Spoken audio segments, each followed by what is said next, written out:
a lot of people wanted to know how you actually studied for writing, because it's one of those sections where it can seem harder to know what to do. Like obviously you can do writing, but like how do you feel like you improve the most in your preparation?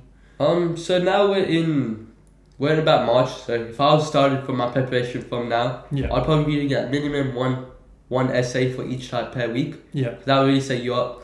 But then that won't really do anything if you don't get your feedback and actually work on that. Yeah. So what I'll do is I'll get feedback from you and other people, and then I'll create like a kind of document saying like what I need to do better, what I did good, what I should repeat, stuff like that. And I'll write down a document really and I'll spend an hour, maybe even 2 hours on this. So it would really be ingrained in my head. Yeah. And next time I did an essay, I would really focus on what I did wrong, what I did good, and repeat that. Yeah. And even if the score was very, very minuscule, even if it was the same, I know that there was a very minuscule difference that eventually will compound to superior. Yeah, that's true. Because particularly with writing, like you won't necessarily improve right away, but if you are practicing over the course of a few weeks or a month, the score will definitely go up. If we look at writing, like the main areas people get stuck for persuasive or like the discussion writing is probably like argument strength. Yeah. Like their arguments aren't, we keep saying the arguments aren't strong enough. Yeah. What did you do to get your arguments strong? Because yours were good. I'd say about May, something that was said, I think it was by you or another tutor in your program.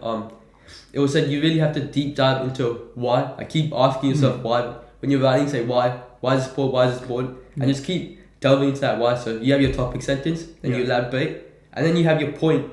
And your point, you just have to say, why does the point matter? And then say, it's like, people should pick up their dog's poop, why should they do that? And it's cleaner for the environment. Why does the environment matter? Yeah. And you have to keep going and going.